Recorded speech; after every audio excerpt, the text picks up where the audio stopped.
천지와 만물이 다 이루니라 이거 가지고 지금 세 번째 지금 설교하고 있는데요. 천지와 만물이 다 이루어지니라는 말 뜻을 이제 어렴풋이 짐작은 되죠. 하늘과 땅 사이에 하늘과 땅 사이에 있는 모든 전쟁이 다 이루어지고 있는 중이에요. 이거 미완료예요. 지난주에 미완료를 했단 말이에요. 그런데 하나님은 만드시던 모든 일을 마치시고 그날에 안식하셨음이라가 완료이기 때문에 미완료를 덮고 있는 완료야. 그러니까 우리에게는 모든 것에 끝이 있는 거예요. 세상이 힘들다라는 것은 끝없는 길을 갈 때 힘든 거지.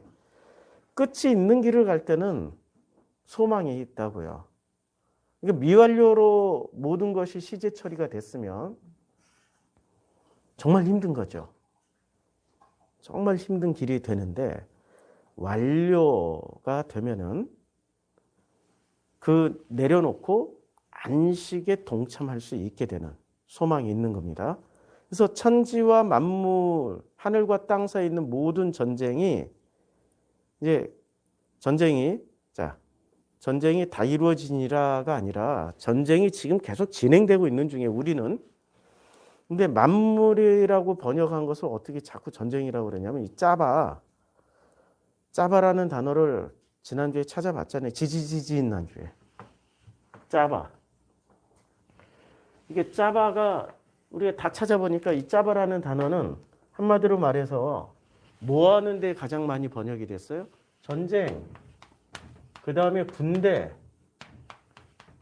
번역이 제일 많이 된 게 전쟁과 군대, 싸움 이런 단어로 제일 많이 번역이 됐어요. 만물이라고 번역된 거는 오직 한 군데.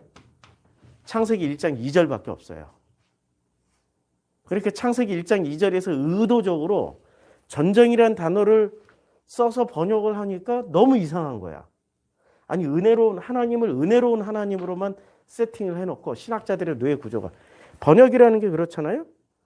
번역이라는 게 창세기 1장이 천지창조 사건으로만 놓고 보면 2장에서는 마무리가 돼야 되잖아요.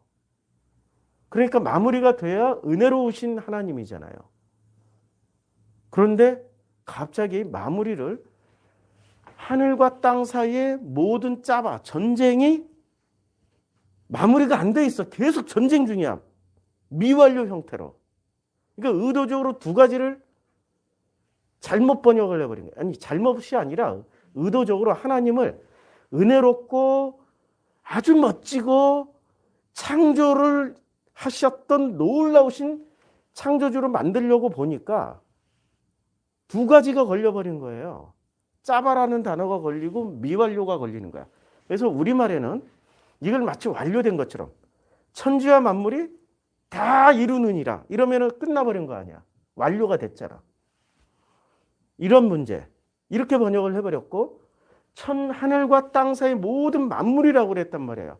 만물이 아니고 모든 전쟁이 직역을 하면 하늘과 땅 사이의 모든 전쟁은 계속해서 아직도 미완료 상태야. 전쟁 중에 있는 거야. 그럼 하늘과 땅 사이에 있는 모든 전쟁이 왜 하나님은 그 전쟁을 6째 날까지 일으켜 놓고 7째 날에 안식에 들어갔냐 이거지. 그러면 안식이라는 개념이 어떻게 바뀔까요? 쉬는 개념일까? 전쟁을 이렇게 구경하고 있는 개념일까? 쉬더라도 구경하고 있어야 돼, 전쟁을. 아니면 전쟁에 참여하고 있어야 된다고.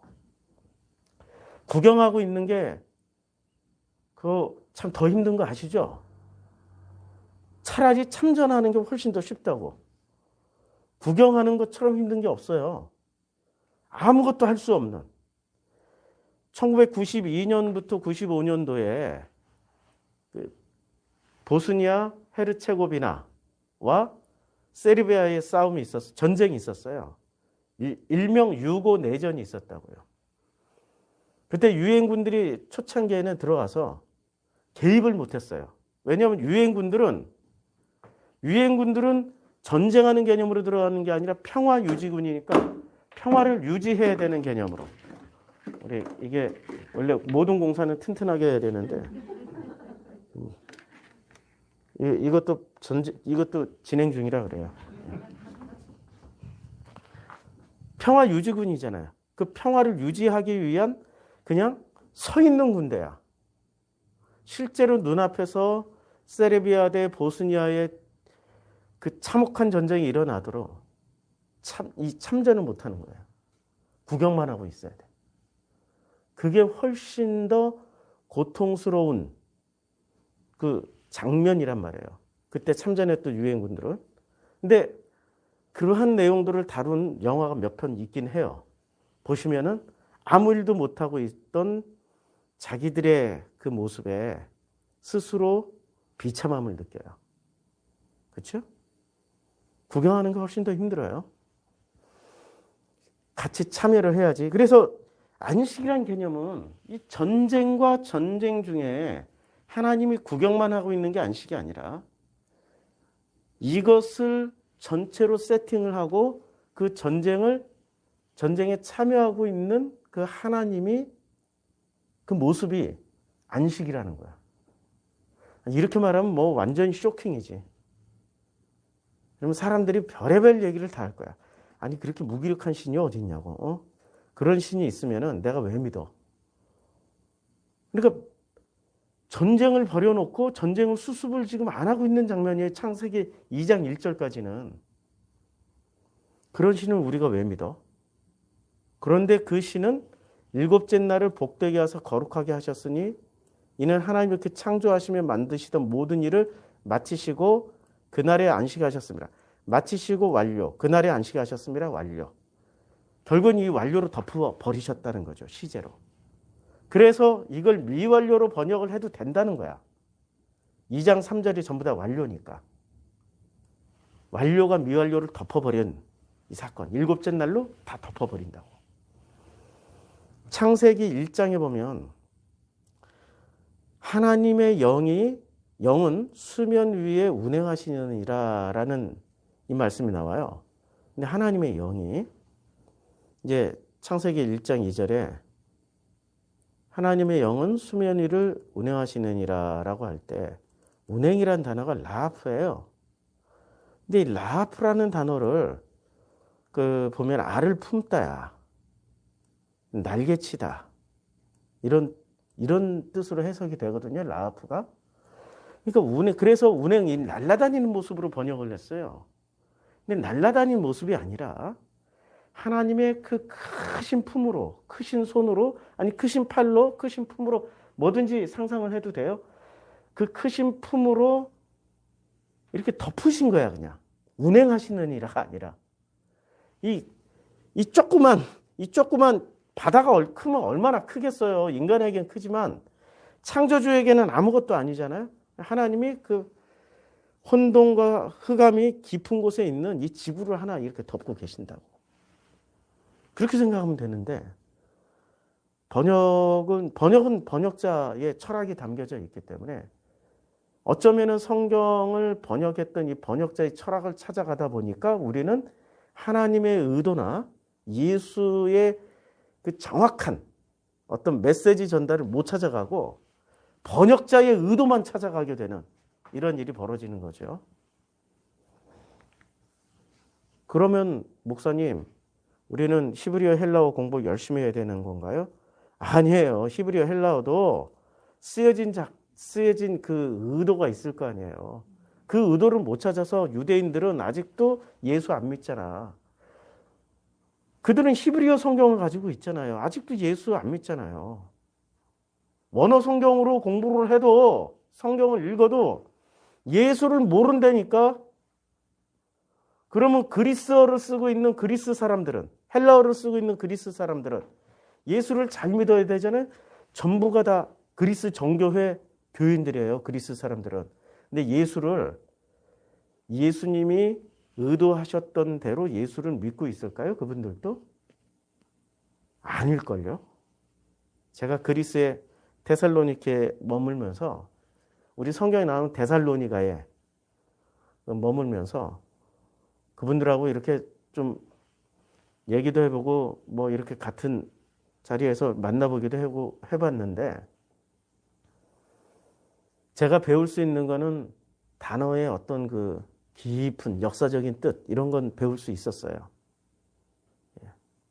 그렇지만 예수의 의도대로 정확하게 성경을 해석하는 사람들은 못 봤다는 거지.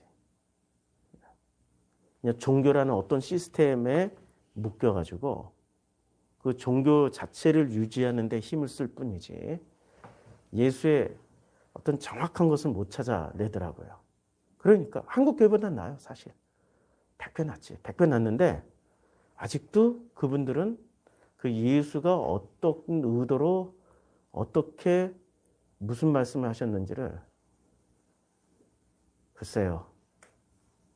그거 알았으면 세상이 빛과 소금이 되어 있었겠죠. 그리스라는 나라가. 안 돼 있잖아요. 그러니까 헬라어, 히브리어를 쓰고 있는 사람들, 원어를 가지고 있다고 하더라도 그 사람들이 복음을 다 아냐? 아니란 말이에요. 그런 오류에 좀 빠지지 말라고. 우리는 옛날에는 조선시대까지 100년 전까지만 해도 책 하나, 서책이라고 그래요. 이 책 한 권을 구하려면은 중국에 가서 참 오랜 시간을 찾아 헤맨 끝에 굉장히 비싼 돈, 얼마나 비싼 집안 책값을 주고 사와야 돼요. 이렇게 책 한 권이 굉장히 소중한 거예요. 비싸고. 그래서 우리나라 60년대, 70년대, 80년대 그 가난한 시절에도 한국 사람들은 참 희한하게 어느 집을 가든지 간에 전집류가 있어. 세계문학 대전집. 그거 한 권에 그때 100만 원씩 했어요. 이 전집 한 권에. 제가 출판 그 아카데미 출신이라 책 만든 거 다 하는데 옛날에 그거 100만 원 팔아먹던 거 원가 10,000원도 안 해. 99만 원 남겨먹어.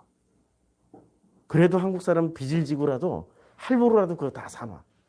왜 그런지 아세요? 한국 사람들에게는 책이 무슨 역할을 하냐면 책이 바로 나야 나. 이 책만 갖다 놓으면 나는 이렇게 인텔리해.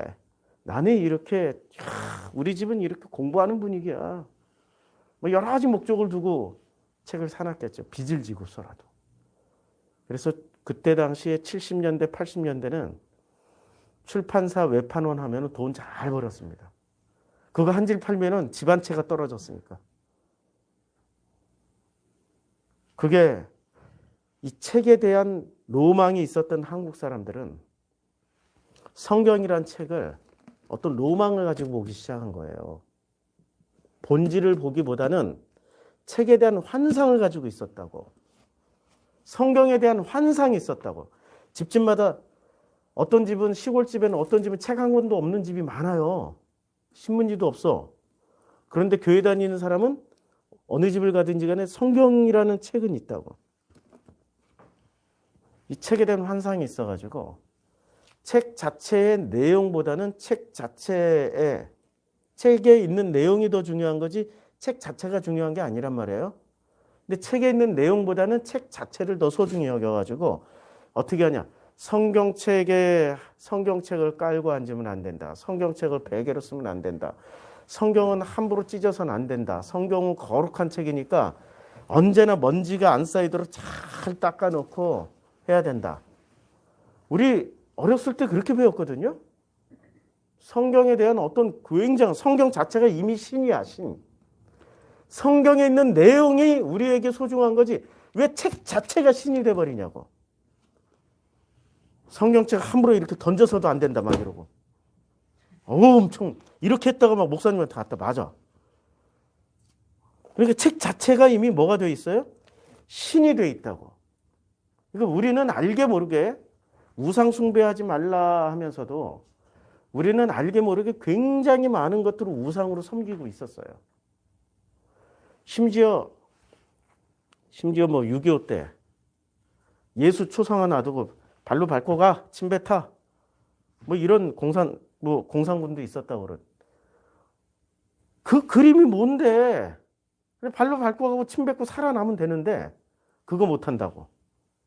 그래서 순교 당하신 분이 더러더러 있어요.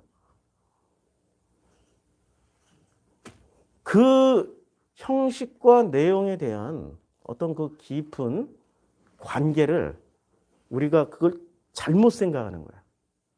중요한 거는 이런 어떤 상징적인 것의 의미가 내 안에서 이루어지면은 나머지 이 외형적인 것들은 껍데기에 불과한 거라고요.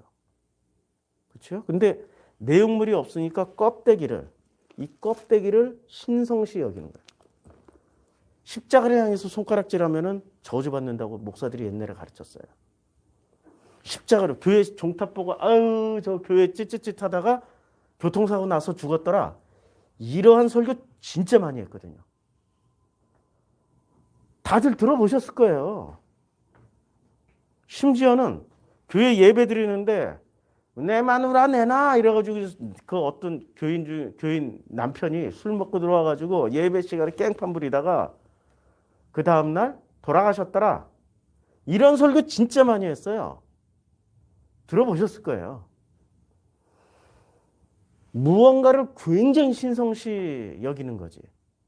그러니까 성경의 내용보다는 성경 바깥에 있는 성경이 아닌 어떤 권위, 신비적인 힘과 능력으로 성경의 내용물은 전해주지 않고 성경 바깥에 있는 어떤 권위와 힘을 통해 가지고 무서운 힘을 통해서 기독교라는 것을 포장하기 시작했던 거죠. 한국교회는 그거 요번에 다 깨지고 있어요. 그 신비한 능력과 힘이 있으면은 왜 코로나를 안 끝내주시냐고. 그 하나님이 전국 교회가 다 기도할 텐데 요번에는 성탄절 예배만은 꼭 하게 해주사 막 기도할 텐데 어디 두고 보자고. 아니 그렇게 우리 무지막지한 힘이 있었던 교회가 십자가를 향해서 손가락질하고 하나님을 향해서 뭐 저주하면 바로 뭐 교통사고 난다 그러고 물에 빠져 죽는다 그러고 이런 말을 했던 교회들이 왜 이렇게 무기력하게 부활절 예배 못 드리고 언제나 부활절 예배는 어디서 드려요? 예. 광장에 모여서 여의도 광장, 옛날엔 여의도 광장에 모여서 드렸고 여의도 광장이 사라지고 나서는 뭐 시청 광장, 광화문 광장 뭐 이런 데 모여서 예배 드렸잖아요. 부활절 예배 올해 못 드렸어요. 교회도 못 드렸어. 각 개교회도. 이제 성탄 예배 못 드리게 생겼어. 야, 이런 거 보니까 지금 하나님은 역사하시는데 그 역사하시는 하나님을 우리가 못 보게 만들어 놨던 게 누구예요? 교회라고. 교회가 왜? 뭐로? 신비주의로 눈을 가려버렸어. 성경 자체가. 가장 먼저 성경의 이 책이 중요한 겁니까? 성경에 쓰여져 있는 이 말씀의 내용이 중요한 겁니까? 내용이 중요하지. 십자가 저기 있어요. 우리는 가려서 안 보이는데 지금 이 화면에 가려서. 이 십자가가 중요해요? 십자가에 있는 그 내용이 중요해요? 그렇죠? 내용을 알고 나면 십자가, 성경, 아니 누가 와서 찢어버리든 발기든 그 사람 자유지. 맞죠? 내용이 내 안에 가득하다면. 그런데 내용물이 없으니까 뭐를 지키려고 그래요? 외형을 지키려고 한다고. 그래서 벌어진 사건이 40대 여자 집사가 기도원을 다니던 그 길목에 사찰이 하나 있었어요. 절이 하나. 가서 기도하면은 아니 지나가면서 보니까 계속 볼 거 아니야. 자기 신념대로 믿음의 수준만큼 보일 거 아니야. 근데 배워먹은 게 그들과 화해하고 평안하게 나누고 이런 걸 배운 게 아니라 전투적인 기독교를 배웠어요. 성경에도 없는 교리를 배웠어. 기도만 하면 저거 불태워야 된다라는 음성이 들리는 거야. 기도만 하면 저거 불태우면은 하나님이 그 위에서 막 영광을 받으시는 환상을 보게 되는 거야. 이 여자가. 그거 어떻게 해야 돼요? 그거 불질러 버렸잖아요. 사람이 있든 없든 불질러 버린 거야. 그게 기독교인가? 그건 기독교 아니에요. 그냥 종교일 뿐이야. 종교적인 환상, 종교적인 메시지일 뿐이라고요. 그런데 그러한 이거 정신병적인 어떤 행위를 했는데도 불구하고 교회가 그것에 대해서 사죄를 안 해. 불교에 대해서. 미안하다. 잘못했다. 우리가 잘못 가르쳤다. 오히려 뒤에서는 잘했다고. 잘했다고. 교인들한테 잘했다고. 자, 성경의 내용을 전하고 있는 겁니까? 아니면 외형을 전하고 있는 겁니까? 이게 벌써 성경책 하나를 거룩하다. 아니, 성경책이 거룩한 게 아니라 성경에 있는 말씀이 거룩한 거예요. 구분하자고요. 십자가가 거룩한 게 아니라 십자가의 그 내용이 거룩한 거라고. 내용을 다 취하고 난 사람은 외모에서 그게 보여요? 안 보여요? 안 보여. 외모는 구분할 수가 없다고. 그렇죠? 그런데 자꾸 외모로 이게 나타내려고 그래.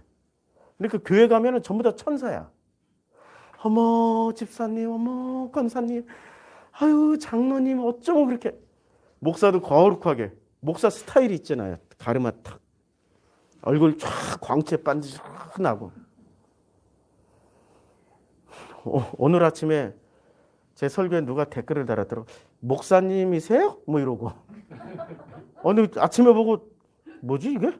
어제 댓글을 달으셨어. 목사님이세요? 그렇구나. 내가 목사처럼 안 보였구나. 내 설교를 들어봤으면 목사인지 아닌지 바로 알 텐데 외모만 보고. 내가 티셔츠 지난번까지 이렇게 양복을 입고 설교를 안 하니까 목사의 어떤 패턴이 없었던 거죠. 근데 목사님이세요? 라고 이렇게 물어오는 거죠. 마음이, 자, 그분들이 그 정도 수준까지 떨어질 정도면은 한국교회는 내용물을 가르친 게 아니라 형식과 외형과 그리고 그 외형이 얼마나 거룩한지를 가지고 껍데기로만 살아왔던 거야. 그랬더니 교인들도 전부 다 교회 와서는 껍데기로만 살아가. 알맹이가 없어. 진심이 없다는 거야. 마음도 없고. 교회 안에서 보면 다 천사 같아. 그러니까 진짜 멋모르는 사람이 교회 처음 오면 전부 다 천사들만 있는 것 같아서 너무 좋아서 교회를 다녀. 근데 그거 한 6개월만 다녀봐. 천사가 아니라 전부 마귀지. 가만히 내용을 들어보면은 전부 다 들고 씻고 물고 딱 싸우고 하는 내용들. 이 집사는 저 장로 욕하고 저 장로는 목사 욕하고 그 목사는 권사 욕하고 전부 욕만 하고 있어. 이 교회는 또 우리 교회가 최고라고 그러고 저 교회 욕하고 저 교회 욕하고 저 교회 욕하고. 장로교는 감리교 욕하고 감리교는 장로교 욕하고 침례교는 성결교 욕하고 서로 물고 뜯고 자기네들이 다 정통이라고. 서로 싸워. 교회만큼 싸움 잘하는 집단이 없어요. 그래서 하나님이 짜바라는 단어를 썼나 봐. 전쟁. 계속 싸우고 있잖아요. 하늘과 땅 사이에 기독교도 싸우고 있고 자기들끼리도 싸우고 있고 계속 싸우고 있어. 이 싸움의 내용이 뭐냐면 형식과 본질을 알아듣지 못해서 그래요. 형식과 본질이 있는데 형식과 본질을 이걸 서로 일치를 시켜야 돼. 하나로 딱 일치를 시켜야 되는데 이게 일치가 안 돼 있으면 형식을 가진 사람은 본질을 가진 사람을 욕하게 되고 본질이 있는 사람은 형식을 가진 사람을 너무 가벼워. 아무것도 몰라. 깡통이야. 이러고 또 서로 싸워. 형식과 본질 자체가 다 중요하다고요. 우리가 김성수 목사님 참 설교 잘했어요. 근데 김성수 목사님 설교 들으면 어떤 사람이 되죠? 다 듣고 나면 전투력이 급상승해. 아시죠? 전투력이 급상승해가지고 막 싸우고 싶어져. 이게 지금 일치하지 않는 거야. 형식과 본질이 일치하지 않으니까 형식만 붙잡은 이 기독교인들 교회를 향해서는 전투적으로 나가는 거야. 예배 필요 없어. 11조 필요 없어. 막 이러고 나와. 그러면 우리 같은 교회는 어떻게 먹고 살라고. 교회 월세, 이 교회 전체적으로 나가는 월세만 200만 원씩 내야 되는데 유지가 안 된다고요. 그러니까 형식과 본질이 이게 일치를 해야 되는데 일치를 안 하는 거야. 이게 문제 중에 가장 큰 문제가 돼버린 거죠. 형식과 본질의 싸움이 창세기 어디서, 이 짜바가 어디서부터 나오냐면, 짜바 전쟁이 창세기 1장 2절부터 나와요. 땅이 혼돈하고. 자, 혼돈이라는 단어가 히브리어로는 토후예요. 혼돈하고 이게. 토후. 성경에서 그래도 조금 쓰여졌어요. 많이 쓰여진 건 아니고, 바후 같은 경우는 딱 3번 쓰여졌잖아. 창세기, 이사야, 그 다음에 예레미야. 딱 3번 쓰여졌는데, 토후는 많이 쓰여졌어요. 바후, 토후. 예. 토후는 그래도 여러 성경에서 이렇게 많이 쓰여졌어요. 근데 이 토후라는 단어를 잘 보면 토후, 혼돈이라고 번역을 했는데, 신명기에는 뭐라고 번역이 되어 있냐면 광야로 번역이 되어 있어요. 여호와께서 그를 황무지에서 짐승이 부르짖는 광야에서. 그러니까 광야는 어떤 곳이에요? 짐승이 부르짖는 곳이야. 그러니까 토후는 혼돈인데 어떤 혼돈이냐면 광야같이 허무하고 공허함이 가득 차 있는, 짐승들이 밤중에는 부르짖는 이러한 상태의 혼돈이라고. 사무엘상에서도 헛된 것, 헛되니라 이렇게 번역했죠. 돌이켜 유익하게도 못하며 구원하지도 못하는 헛된 것을 쫓지 말라, 그들은 헛되니라. 이럴 때 토우를 썼어요. 토우는 그러니까 혼돈하기도 하고 광야로도 번역이 됐고 헛된 것이라고도 번역이 됐단 말이에요. 이 토우라는 단어 자체가. 출애굽기에는 어떻게 번역이 됐냐면 광야로 번역이 되어 있어요. 네, 광야로 번역이 되어 있고, 출애굽기는 거친들. 지금 뭐 본문 다 읽지 않고 박스 안에 있는 이 토후에 해당되는 단어만 좀 읽고 넘어갈게요. 좀 많으니까. 허공. 출애굽기는 허공이라고도 번역이 되어 있고, 시편에서는 황야, 광야죠. 이사야에서 이제 많이 나오는데, 이사야에서 어떻게 번역하면 약탈을 당한 사람들. 그러니까 누군가에게 강제로 뺏김을 당한 사람들의 그 혼란스러움. 이럴 때 토후, 혼돈, 땅이 혼돈하고, 그러니까 마음이 어떻게 돼요? 토후라는 건 혼돈이라고 번역을 했는데 토후가, 이때 주체가 뭐예요? 땅이 혼돈하고죠. 땅이 혼돈하고, 혼돈이 이게 토후예요. 토후의 여러 가지 쓰임새를 찾고 있는 중이에요. 자, 이 혼돈이, 그러니까 땅이 혼돈하다란 말은 땅이 뭐라고 그랬죠? 마음. 마음이 지금 어때요? 마음이 광야에 있는 것 같고 황야에 있는 것 같고 거친 짐승들이 울부짖고 있는 그 광야라는 장소에서 허무하고 혼란스럽고 뭔가 뒤죽박죽 되어 있는 거야 지금. 약탈을 당했어. 이 단어의 뜻만 다 연결을 해도 약탈을 당하고,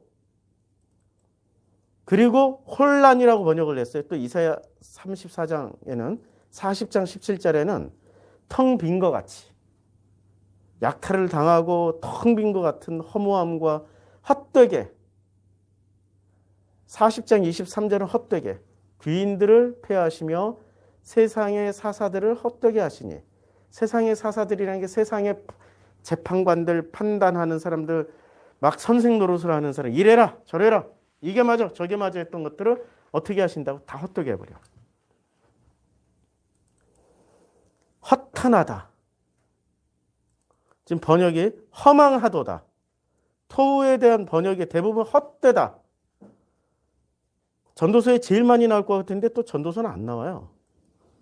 이사야에 제일 많이 나와요. 이 토후라는 단어가. 이사야에 엄청 많이 나와요. 헛되이. 전부 다 헛되다.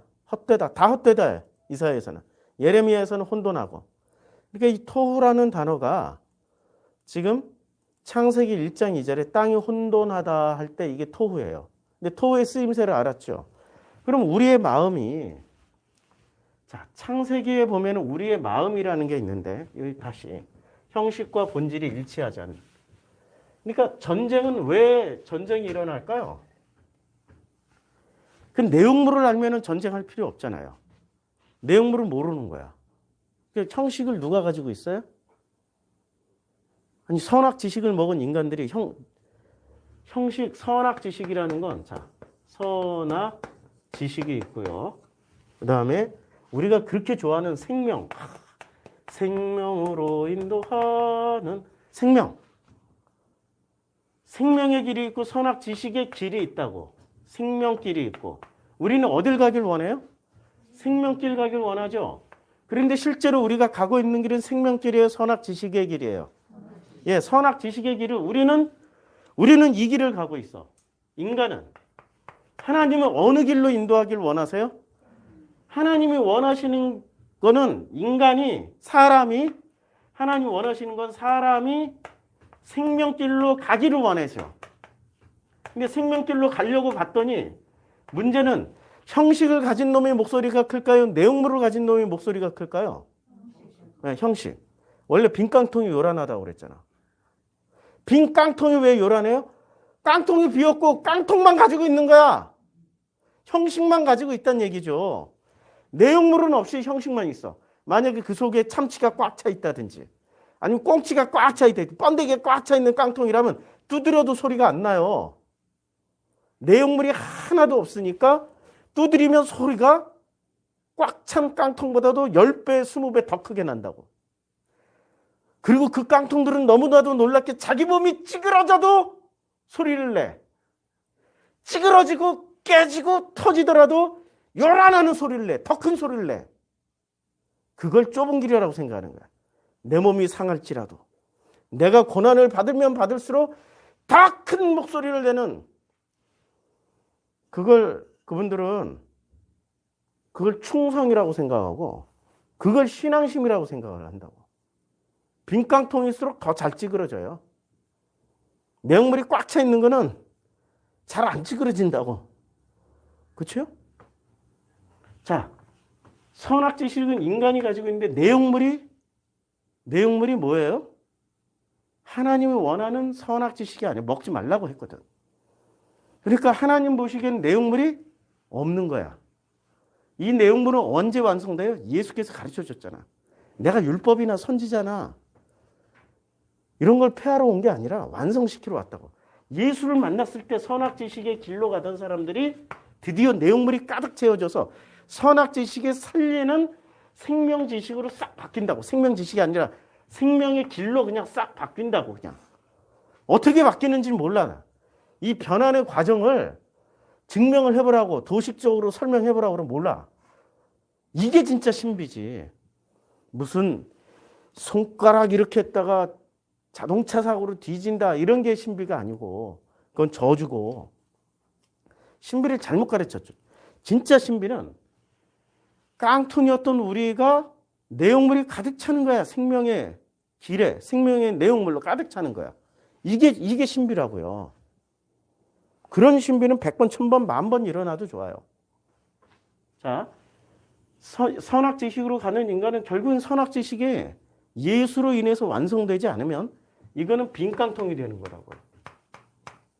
빈 깡통 대 생명길로 가는, 그럼 하나님과 싸우는 건가? 이제 누구랑 싸워요? 생명길로 가고 있는 그 사람들이 있잖아요.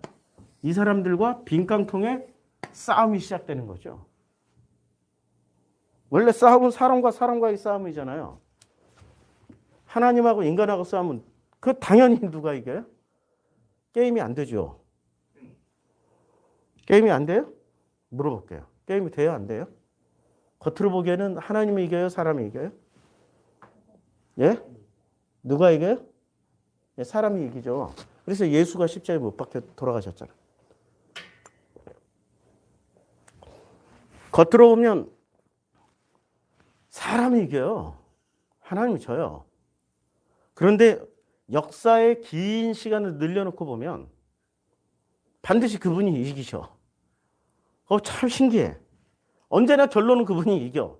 과정은 내가 다 이기는 것 같은데 마지막 한 판, 마지막 그냥 뭐라 그래? 역전승 한 판이 꼭 존재해. 맨날 내가 져. 그게 복이지 뭐.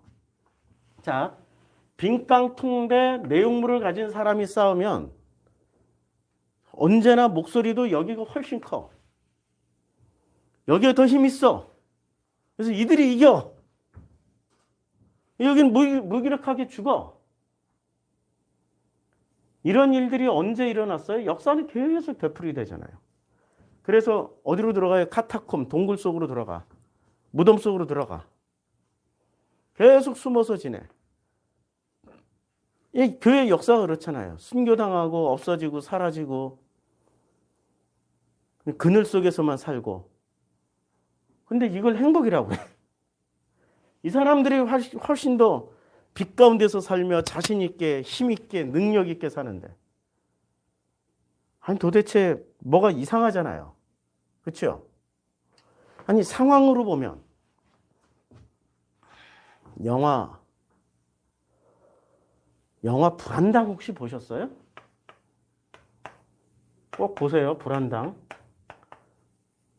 예, 설경구하고 누굽니까? 미생에서 나왔던 장그래로 나왔던 시완이 김시완이에요? 이시완인가? 임시완인가? 임시완. 시원이가 아니고 시완. 주연 영화인데 마지막에 참과 거짓을 어떻게 구분하는지를 가르쳐줘요. 하이라이트야. 이 영화 명대사 하이라이트야.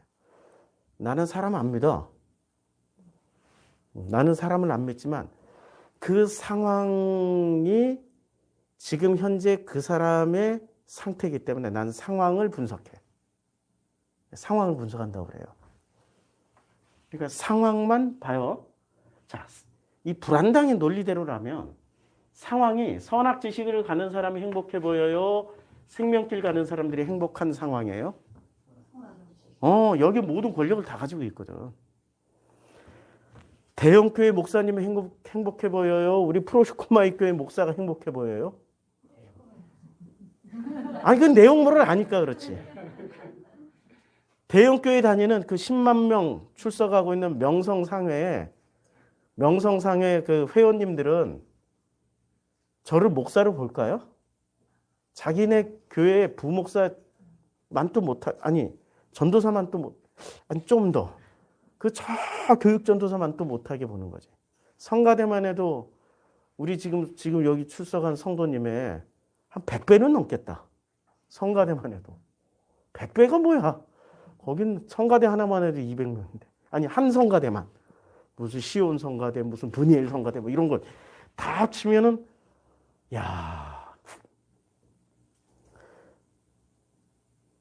제가 어디 가서 목사라고 그러면 대형교회 출석하는 교인들은요, 반응이 있어요. 우리 삼내에서 경험했잖아요. 대형교회도 아니고, 삼내 무슨 교회를 다니시는데, 권사님이 그러시잖아. 목사님이세요? 그 다음에 목사라고 안 불러. 전화는 자주 하면서 필요한 거 다 해서 계속 자기 얘기를 하는데 목사 절대 안 불러. 사모라고도 안 불러. 감사하지. 목사 사모가 아니니까 마음껏 살아야지, 여기서. 자기네 안에 있으면은 최고야. 왜? 상황과 조건을 보니까. 거기서는 상황과 조건. 아니, 내가 진짜 목사라면, 그분은 그랬을 거야. 진짜 목사라면, 삼내에 있는 아파트, 서울서 사지, 왜 삼내까지 내려와서 아파트를 살까? 일단 그부터 의심할 거 아니에요. 그리고 진짜 목사라면, 그분은 패러다임이 있잖아. 목사라면 은퇴를 하고 뭐 할 때, 기본적으로 집을 봤는데 왜 은퇴도 안 하고 미리 여기 와서 이 싸구려 아파트. 본인도 알지. 서울은 아파트 한 채 이제는 5억 가지고 못 사요. 전세도 못 들어가요. 5억 가지고. 5억도 아니고 5천만 원짜리 아파트를 사러 온다. 목사를 안 보는 거지. 만약에 그 아파트 값이 50억쯤 됐어. 근데 그 아파트를 사러 갔으면 권사님 반응이 어떻게 했을까요? 아이고, 목사님 역시 목사님이십니다. 뭐를 보는 거예요? 상황을 보는 거야. 본질을 못 보고. 내용물을 봐야 되는데 상황을 본다고. 그러니까 전쟁은 짜바라는 거는 잘 보세요. 이 짜바라는 것은 지금 짜바의 번역이 어떻게 됐냐면 다시 이걸 다 지우고 이 짜바를 우리가 번역을 쭉 따라하다 보니까 성경에 나오는 번역, 혼돈, 땅이 혼돈하고 할 때, 땅이 혼돈하고, 혼돈할 때 이게 짜바란 말입니다. 아니, 짜바가 아니고 토후. 이 토후라는 단어가 번역이 어떻게 됐냐면, 첫째, 혼돈. 창세기 1장이죠. 혼돈. 그 다음에 황무지, 광야. 그 다음에 헛되고, 헛되다, 헛됨. 그 다음에 강탈당한, 약탈당함. 성경에 이런 번역으로 다 쓰여졌다면 약탈당함.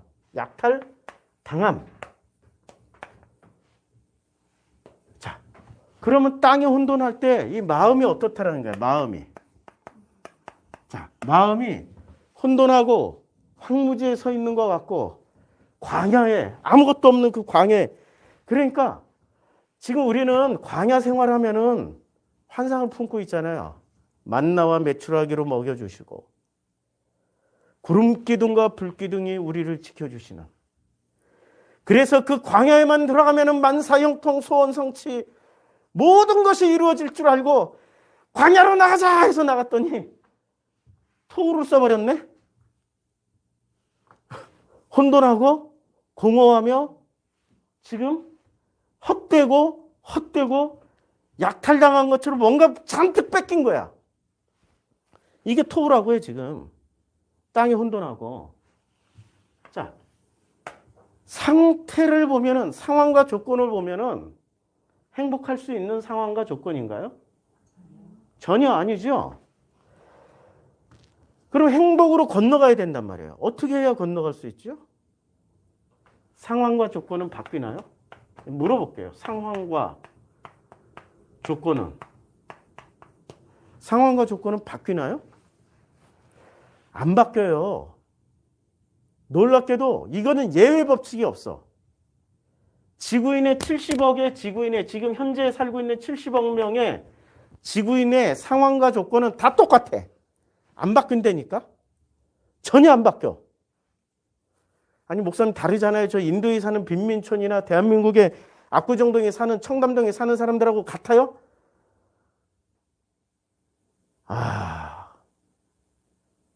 참 이렇게 물어보는 분들에게는 할 말이 없어요. 이분들은 지금 뭐만 보고 사는 분들이에요. 그분들이야말로 선악 지식의 길을 가고 있는 사람들이야. 내용물이 아니라 형식만 보고 내용물이 아니라 그 알맹이가 아니라 빈깡통으로 살고 있는 사람들이야. 그 알맹이를 들여다보면 그 인간의 알맹이는 뭐예요? 마음이죠. 인도의 빈민촌에 살고 있는 사람이나 청담동에 살고 있는 사람들의 마음 상태가 어때요? 다를까요? 다르다고 생각하시는 분들은 저하고 또 세계일주 한번 합시다. 세계일주 해요. 마음은 같은 상황에 다 놓여 있다고. 마음은. 그 마음의 상황과 조건은 다 이거야. 토후. 혼돈하는 거야 지금. 혼돈한다고. 우리 삼성 가면은 부족함이 없잖아요. 삼성. 그 이건희의 딸로 태어났어요. 얼마 전에 돌아가신 이건희 씨의 딸로 태어났어. 그러니까 우리나라는 왕족이 없잖아요. 이미 이씨 왕족 끝났잖아요. 조선시대 끝났고. 그렇죠? 왕족이 없잖아요. 근데 신흥 왕족이 생겼어. 재벌가가. 그러니까 재벌가 하면은 우리는 야, 돈 많다라고 생각하지만 이 재벌들이 우리나라의 신흥 귀족 왕족이야. 그냥 한마디로 말하면. 돈이 신분이 돼버린 거예요. 대한민국이 철학이 없고 신앙이 없고 믿음이 없고 기독교의 내용물, 종교, 예수가 없으니까 뭐가 기준이 됐냐면 그 상황을 장악해 들어가고 상황의 절대 조건인 돈이, 물질이, 권력이, 이 외형적인 이게 곧 신분이 돼버린 거예요. 그렇죠? 그래서 재벌은 쉽게 말해서 귀족이고 조금 가지면 귀족이고 많이 가지면 왕족이에요. 우린 그렇게 그럼 왕족으로 태어나면 부러울 게 하나도 없을 것처럼 여겨지잖아. 자살했잖아, 근데. 자살해버렸어요, 미국에서. 우린 또 실제 왕족으로 태어나셨던 분이 한 분 계시잖아요. 그분은 왕족으로 태어나지 않았는데 아버지가 장기 집권하시는 바람에 졸제 청와대라는 왕궁에서 어려운 시절을 다 보내가지고 세속 사람 잘 몰라. 근데 공주로 컸어. 그래서 우리 기독교인 권사님들 중에는 공주 마마님 이렇게 불러주시는 분이 한 분 계셔요. 그렇죠? 근데 이분에게는 내용물이 없어. 뭐만 있어요? 힘과 권력자들이 주변에 모여들어서 이분을 실제로 또 우리나라 최고의 권자에 앉혀놨어. 행복했을까? 그 마음에 행복했을까? 뭐 한간에 들리는 말에는 청와대 가서도 여전히 자기가 하고 있던 일 계속 했대요. 드라마 보는 거. 유명했잖아요. 드라마에 그분이 봤던 드라마 인용하시다가 들통났잖아. 뭐죠?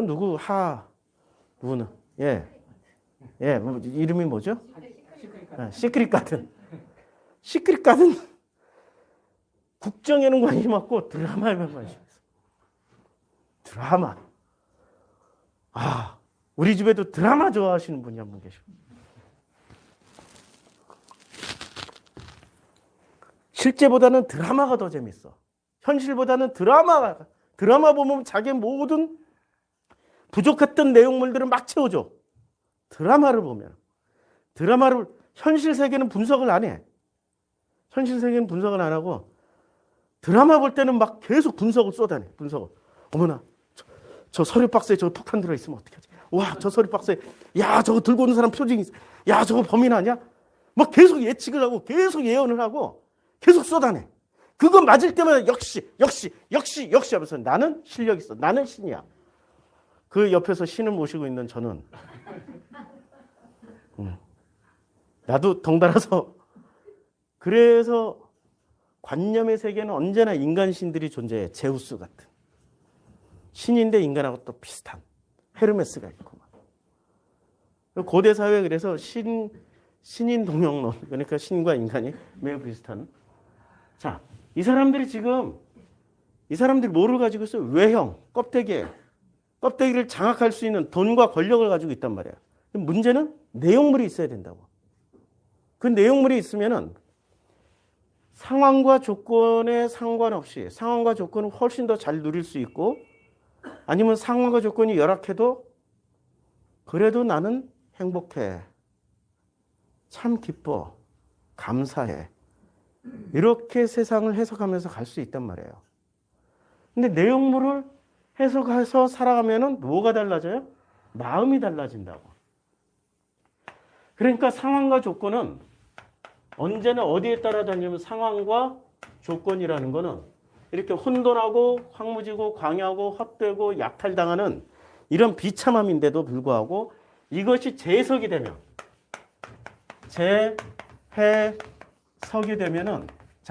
재해석이 되면은 이게 거꾸로 바뀔 수가 있다. 혼돈이 아니라 아주 명쾌하게 황무지가 아니라 그 황무지 가운데 뭐가 빛이 가득 차 있는 광야가 아니라 그 광야는 만나와 메추라기와 구름기둥과 불기둥과 하나님의 은혜가 늘 함께하는 자리가 되는 거고 헛됨이 아니라 헛됨을 넘어서서 그 헛됨을 한 방에 다 덮어주시는 아버지의 은혜로 해석이 되는 거고 재해석을 하면 약탈당했으나 그 약탈당함으로 인해서 오히려 전화위복이 되었던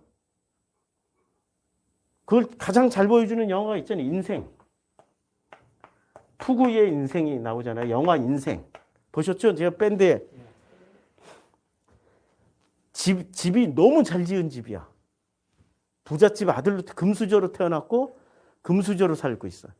너무너무 끝내주는 인생을 살고 있었던 푸구이가 주인공이 노름을 해요. 노름을 하다가 그 사기꾼 친구한테 걸려가지고 결국엔 그 집까지도 노름으로 샥 다 날렸어요. 싹 다 날렸어. 그 집은 이 주인공은 그 집을 날리고 그냥 떠돌이가 돼서 살아가는 거야. 마누라도 떠나고 가족들도 다 뿔뿔이 흩어졌고 집이 곧 전부였는데 집이 다 날아간 거야.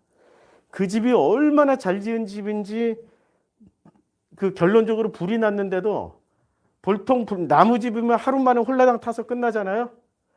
그 불길이 일주일 넘게 열흘 동안 불길이 꺼지지 않고 계속 타는 거야. 얼마나 잘 만든 집이었으면. 그 나무가 그렇게 튼튼하고 오래 엄청 좋은 나무들로 다 써가지고. 근데 그 집을 사기를 쳐서 노름이란 사기를 쳐서 푸구에한테 빼앗았던 그 집주인이 된 사람은 공산당이 들어오면서 그 공산당이 들어오면 너는 지주니까 죽어야 돼서 죽었어. 푸구이는 그 집을 뺏김으로 말미암아서 재해석을 해보니까 그 덕분에 사는 거야. 인생 아이러니죠. 인생 아이러니의 대표적인 사람이 한 분이 계십니다. 아이고 막 이렇게 얘기하다 보면은 내용물이 뭔지를 다들 다 또 못 알아듣고 헷갈릴 수도 있다. 하도 이것저것 얘기를 많이 할 거. 오늘은 이것저것 얘기 많이 해.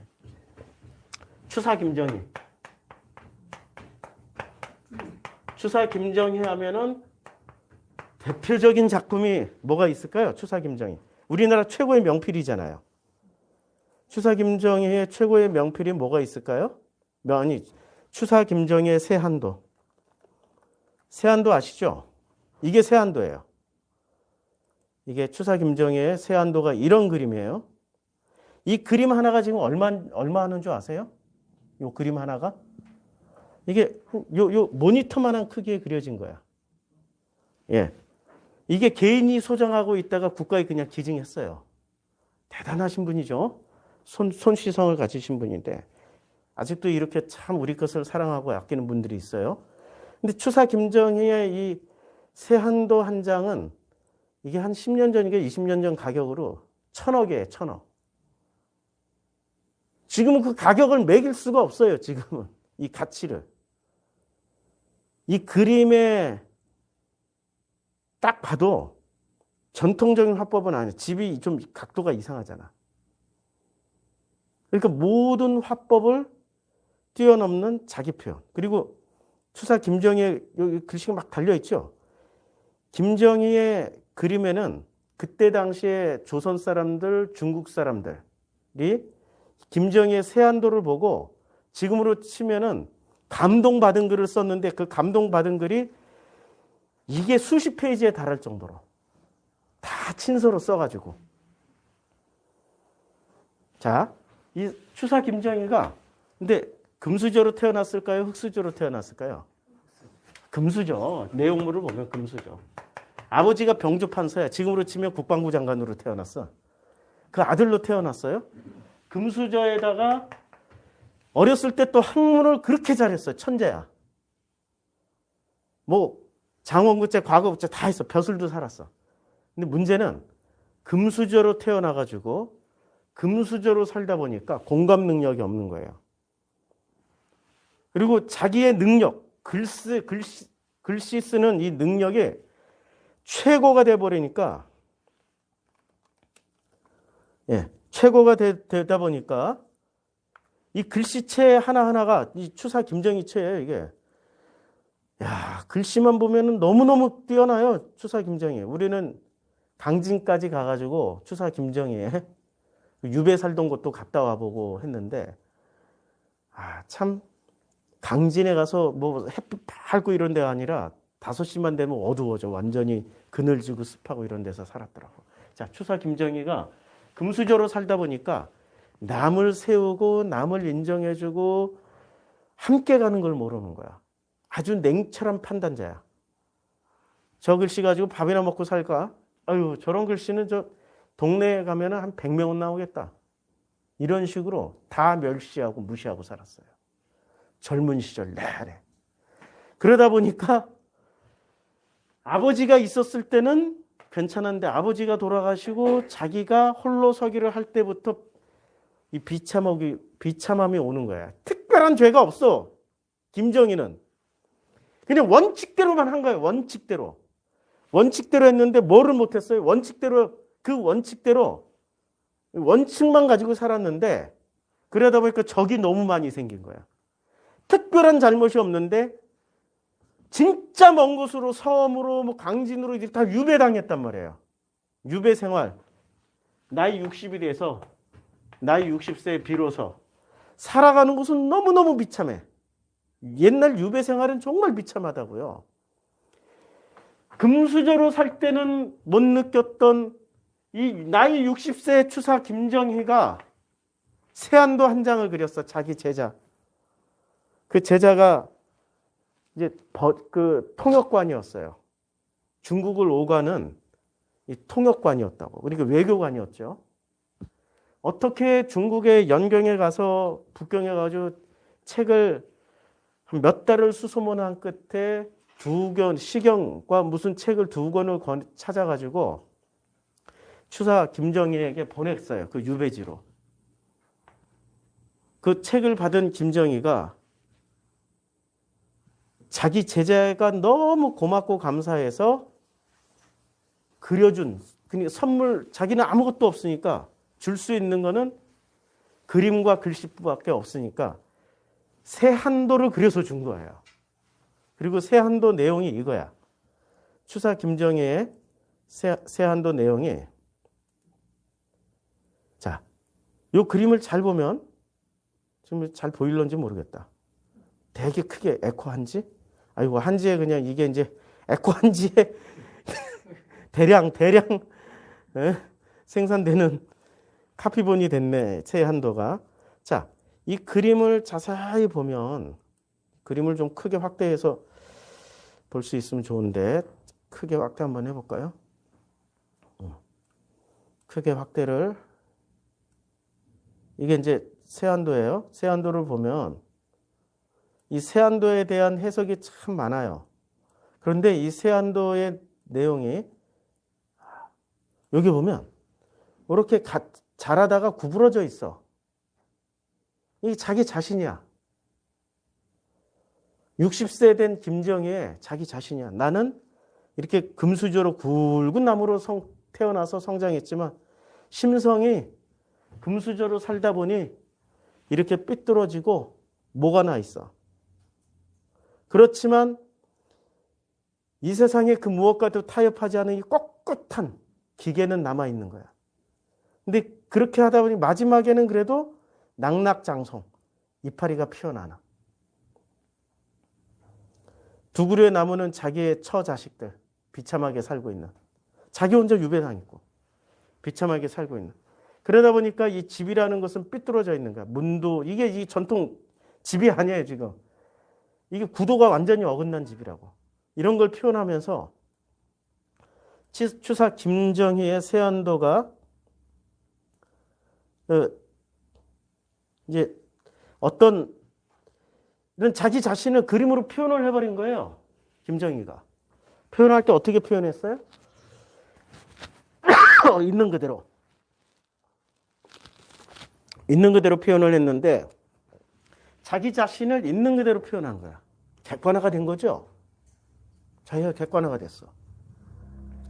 그리고 나서 그 제자한테 고맙네 라는 장문의 편지를 써놓은 게 여기에 글씨가 다 붙어 있는 거예요. 이게 장문의 요게 그 자기 제자한테 보내는 편지 내용입니다. 고맙다고. 야, 이게 40세까지의 김정희는 그런 말 할 줄을 몰랐어. 실력만 가지고 넌 왜 이거밖에 못해? 이거밖에 안 돼. 이렇게 했던 김정희가 사람이 변한 거야. 상황과 조건은 어린 추사 때는 금수저였는데 나이 먹은 추사 김정희에게는 상황과 조건은 최악이에요. 햇빛도 안 드는 집에서 살았어. 빛도 안 드는 그 첩첩산골 쫙 버려진 땅에서 유배를 살고 있었는데, 그런데 60세의 김정희는 그때 제일 행복한 거예요.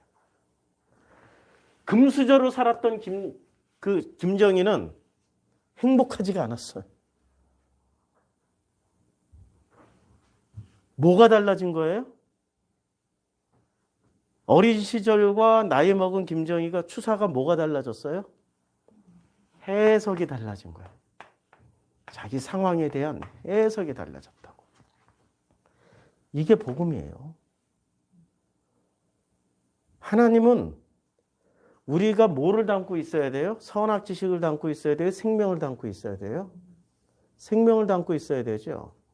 생명을 담고 있어야 되는데 생명을 담지 못하고 선악 지식을 담고 있기 때문에 우리를 어디로 몰아내버려요? 광야로.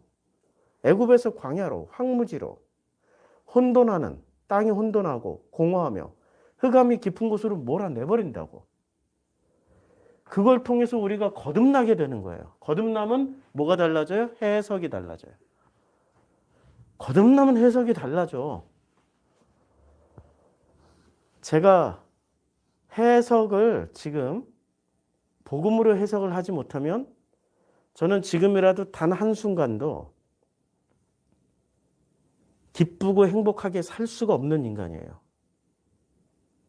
상황과 조건은, 제가 지나왔던 모든 상황과 조건은 너무나도 비참한 상황과 조건을 건너왔다고. 또 지금 진행되고 있는 상황과 조건도 참 힘든 상황과 조건이에요. 나도 목회할 때 한 1000명은 넘겨봤으면 좋겠다. 이런 생각 안 해봤겠어요? 내가 시온이 나이 많을 때 신학대학 다니던 그 시절에 꿈을 꿨다고. 나도 꿈을 꿨어. 2만 명 선교사를 보내는 교회. 할렐루야. 청년만 3만 명이 모이는 교회. 할렐루야. 교인들은 10만 명 이상. 할렐루야. 그런 꿈을 꿨어요. 그런 형식부터 제가 취했더라고요. 내용물이 아니라. 근데 그거 다 내려놓기까지 아직도 내려지고 있잖아요. 얼마나 내려지고 있냐면 내가 교회 조금이라도 키우려면은, 아니 교회가 조금이라도 커질 것 같으면, 아이고 우리 주변에서 이거 임신부부터 시작해서 다 목사님 프로슈코마이 교회는 성장해서 안 돼요. 다들 다 지랄들을 하고 있어요. 아니 좀 100명이나 넘어간 다음에 그런 말을 좀 하지. 20명에서 30명 올라가면 어떻게 그렇게 다들 알고, 프로슈코마이 교회는 성장해서는 안 되는 교회입니다. 프로슈코마이 교회는, 그 다음에 어떻게 하라고? 응? 어떻게 하라고? 프로슈코마이 교회는 성장하면 타락합니다. 지랄 엠병들. 에휴 정말.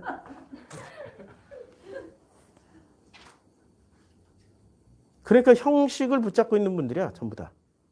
내용물이 아니고. 형식을 붙잡으니까 형식이 내용물을 바꾼다라고 착각하고 있는 거예요. 아니거든요.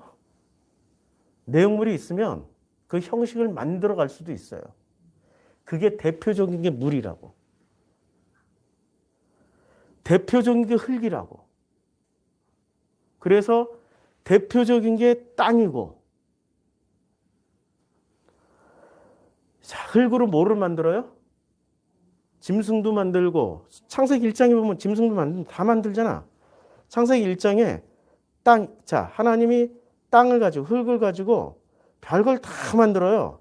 하나님이세요? 자, 뭐라고 말씀하시냐면, 하나님이 땅은 생물대로 뭐 가축도 나무도 다 만들어요. 그리고 하나님 우리의 형상 따라 우리의 모양을 만들고, 그게 사람의 형상이란 말이에요.